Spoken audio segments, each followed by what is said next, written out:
جب میں نے چائے چھوڑی کوئی 3.5 سال پہلے، تو پہلے 6 مہینے 9 مہینے سال یہی کیفیت تھی، اور میں نے جب فون اٹھانا تو میرے دوستوں نے یا لوگوں نے مجھ سے کہنا کہ خیریت ہے؟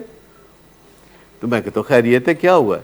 کہتے ہیں بڑی ٹھنڈی جی بات کی آپ نے، کوئی ہنس کے بات نہیں کی، آپ کے کوئی انرجی نہیں ٹرانسفر ہوئی، ہمیشہ ہوتی تھی۔ تو میں کہتا ہوں کہ بس ایسے ہی ہے، میں نے کہا چائے چھوڑ دی ہے تو اس وجہ سے میرے اندر وہ گرم جوشی نہیں ہے۔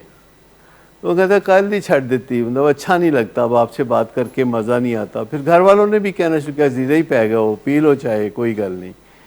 میں کہتا ہوں گزارا کریں، جیسے بھی ہے گزارا کریں۔ پھر آہستہ آہستہ وہ چیزیں بہتر ہو گئیں، لیکن میں اسی سٹیج سے کہتا رہا ہوں کہ اگر نہیں بھی بہتر ہوں گی تو کوئی بات نہیں، مجھے جتنے فائدے ہوئے ہیں اس کے لیے یہ چھوٹا موٹا نقصان مجھے قبول ہے۔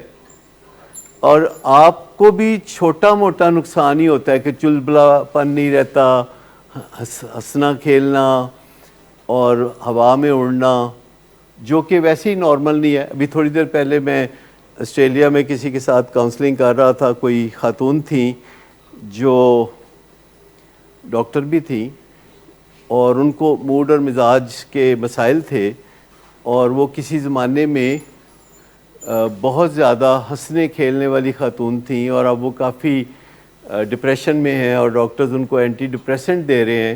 تو انہوں نے مجھے بتایا، میں نے کہا کہ ڈاکٹرز نے آپ کو اینٹی ڈپریسنٹ کیوں دیے؟ تو انہوں نے کہا کہ میں نے ان کو بتایا کہ مجھے بہت صدمہ ہوتا ہے، مجھے بہت غم ہوتا ہے، مجھے بہت ڈپریشن ہوتی ہے۔ تو انہوں نے سوچ کے دیکھ بھال کے مجھے اینٹی ڈپریسنٹ دے دیے۔ میں نے کہا آپ نے ان کو یہ نہیں بتایا کہ اس سے پہلے آپ ہوا کے گھوڑے پہ اڑتی تھیں، اور آپ کے اندر بڑی انرجی تھی، اور آپ بڑی لائق فائق تھیں، اور آپ بہت خوش باش تھیں؟ کہتی یہ بھی کوئی بتانے والی بات ہوتی ہے ڈاکٹر کو؟ تو میں نے کہا ہاں بالکل، اگر آپ یہ بتا سکتے ہیں کہ بغیر وجہ کے غم ہوتا ہے، تو آپ یہ کیوں نہیں بتا سکتے کہ بغیر وجہ کی خوشی ہوتی ہے؟ اس کو ہم کنگروئنس کہتے ہیں، کنگروئنس۔ اگر آپ کا موڈ بہت اچھا ہے اور وجہ کوئی نہیں ہے تو یہ ڈاکٹر کو بتانے والی بات ہے۔ اگر آپ کا موڈ خراب ہے، آپ کو غصہ آ رہا ہے اور وجہ کوئی نہیں، آپ کو ڈپریشن ہو رہی ہے اور وجہ کوئی نہیں، تو یہ باتیں ڈاکٹر کو بتانے والی ہے۔ لیکن زیادہ تر لوگ یہ نہیں بتاتے کہ ڈاکٹر صاحب میں بڑا خوش ہوں، میرے اندر سے خوشیاں پھوٹ رہی ہیں، ڈاکٹر صاحب میرا کچھ کر لو۔ حالانکہ اس کو ضرورت ہوتی ہے۔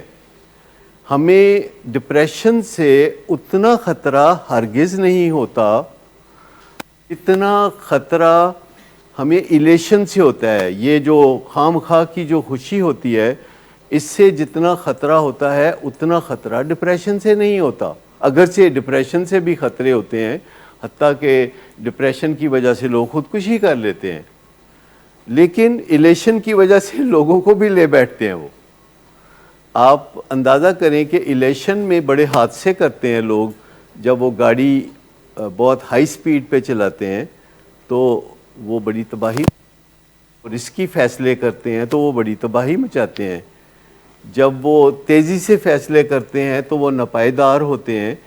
تو جب لوگوں کو پیسے بانٹ کے تو پیسہ برباد کرتے ہیں، جب کسی ملک میں جاتے ہیں تو واپسی میں سارے شہر کے لیے تحفے خرید لاتے ہیں، جب وہ اس طرح کی تمام حرکتیں کر رہے ہوتے ہیں تو یہ بڑی ویلکم کی جاتی ہیں۔ جب یہ حرکتیں کر رہے ہوتے ہیں کہ وہ محفل کی جان ہیں اور ان کے پاس سے اٹھ کے آنے کو دل نہیں کرتا، یہ وہ لوگ ہوتے ہیں جن کے پاس لوگ آ کے براجمان ہو جاتے ہیں اور جاتے نہیں ہیں، اور وہ محفل لگائے رکھتے ہیں اور وہ جوکس سناتے ہیں، وہ بڑے چارمنگ ہوتے ہیں، ان کی لفاظی بہت ہوتی ہے۔ اور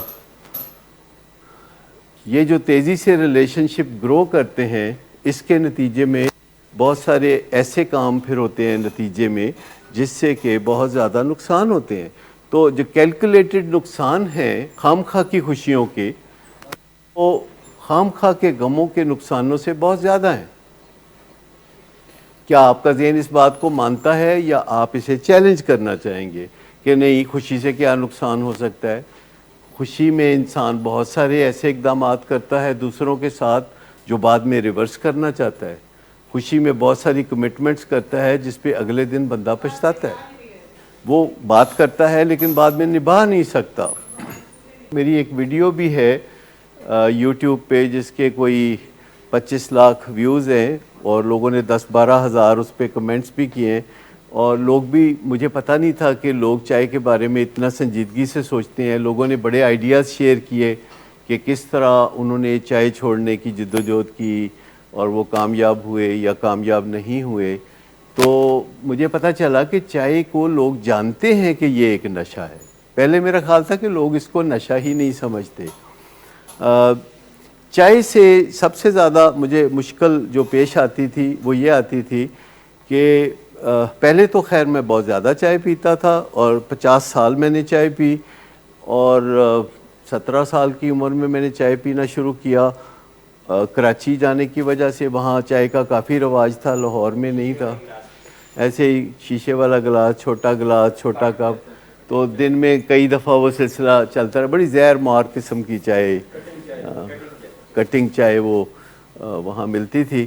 تو بعد میں پھر مجھے چائے سے کافی زیادہ دلچسپی ہو گئی اور میں نے چائے کے بڑے بڑے خوبصورت کپ خریدنے شروع کر دیے, مگ خریدنے شروع کر دیے, کافی کے مگ خریدنے شروع کیے. ایسی کافی خریدنا شروع کر دی جو 10,000 فٹ کی بلندی پہ اگتی ہے. بھائی اس میں کیا فرق پڑتا ہے, لیکن وہ ذرا مہنگی ہوتی تھی تو بہت اچھا لگتا تھا.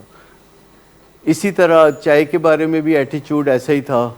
اور اب میں اپنے آپ کو اس دور میں واپس مڑ کے سوچتا ہوں تو میں اپنے آپ کو چائے کے ایک کپ کے ساتھ سوچتا ہوں جو میرے ہاتھ میں ایسے. میں سوچتا ہوں کہ جو 15 سال پہلے میں اپنے آپ کو سوچتا ہوں یا 20 سال پہلے سوچتا ہوں تو اس میں میرا جو تصور ہے اس میں ہاتھ میں چائے کا کپ ہوتا ہے, جیسے کہ اب تو نہیں ہوتا.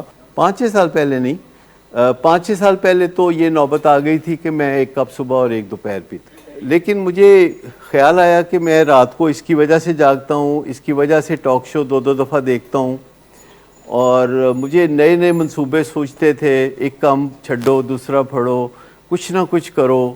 تو وہ جو ایک انرجی تھی وہ بہت زیادہ تھی اور وہ چین نہیں لینے دیتی تھی انرجی. پر میں نے کہا ٹھیک ہے, اچھا ہی ہے نا, کیا برا ہے. اور اس میں ٹاکیٹیو ہونا, باتیں کرنا بہت زیادہ تھا. کبھی مجھے لگتا تھا کہ میں فالتو باتیں کر رہا ہوں. اور ایک دن میں لنڈن میں تھا, ملٹن کینز میں, تو وہاں میں چائے پی تو مجھے ایسا لگا کہ میں بے چینی کا شکار ہوا ہوں. تو اس سے پہلے میں بہت مطمئن تھا. 10 منٹ پہلے بہت اچھا موسم تھا, میں اکیلا بیٹھا ہوا تھا, بادل تھے, اور مجھے لگا کہ چائے پینے کے بعد میں بے چین ہو گیا ہوں. تو مجھے سمجھ آ گئی کہ چائے میں اب کوئی ایسی چیز ہے جو میرے جسم کے ساتھ لڑتی ہے, اور چائے سے مجھے وہ افیکٹ بھی ملتا ہے جو میں چاہتا ہوں, اور چائے سے مجھے وہ افیکٹ بھی ملتا ہے جو میں نہیں چاہتا. یہ سیم وہی قصہ ہے جو آپ کا قصہ ہے کہ نشے سے آپ کو وہ بھی ملتا ہے جو آپ چاہتے ہیں تھوڑی دیر کے لیے, اور وہ بھی ملتا ہے جو آپ نہیں چاہتے زیادہ دیر کے لیے.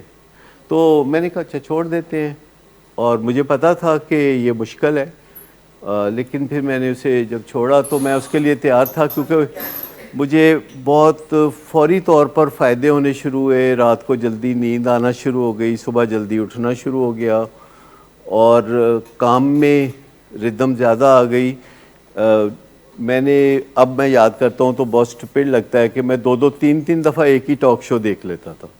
ایک 8 بجے دیکھ لیا, ایک رات 1 بجے دیکھ لیا, مطلب وہی سیم ٹاک شو ریپیٹ دیکھ لیتا تھا بڑے آرام سے. مجھے لگتا تھا کہ رات کا جو وقت ہے نا, اگر اسے ضائع کیا جائے تو یہ ضائع نہیں ہوتا. یہ بڑی دلچسپ سٹیٹمنٹ تھی.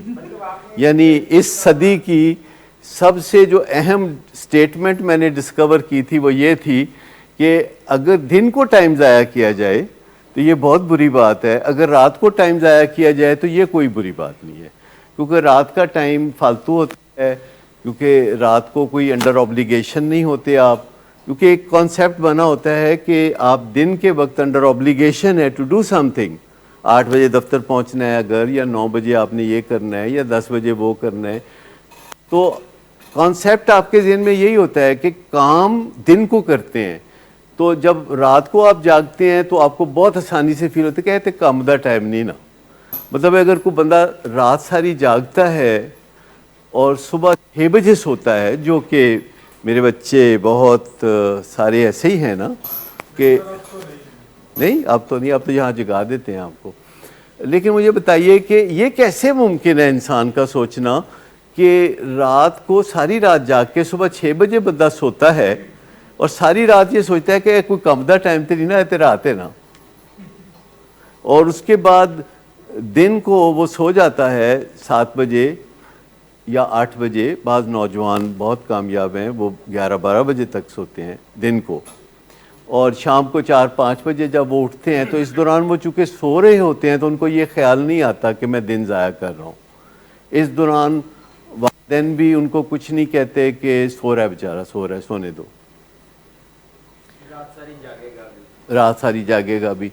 تو سب سے بڑی بات یہ ہے کہ جو وقت ضائع کرنے کا جو کانسیپٹ تھا وہ مجھے سمجھ آ گیا. کئی باتیں بڑی دیر سے سمجھ آتی ہیں کہ دن میں جو وقت ہوتا ہے جو آپ جاگ رہے ہوتے ہیں تو آپ اسے ضائع نہیں کرتے، رات میں جو وقت ہوتا ہے جب آپ جاگ رہے ہوتے ہیں تو آپ اسے ضائع کرنے میں حرج نہیں سمجھتے. جو زیادہ تر جو نیگیٹو تھنکنگ تھی، میری نیگیٹو تھنکنگ، کسی چیز کے بارے میں نیگیٹو سوچنا، جیسے ہوائی سفر کرنا تو سوچنا کہ آج ڈگے گا جہاز، میں گیا. تو اس طرح کی باتیں جو ذہن میں آنا، وہم آنا، ظاہر ہے آپ کا سفر تو برباد ہوگا نا جب آپ یوں سوچیں گے کہ آج جہاز گرے گا چونکہ آپ بیٹھ گئے.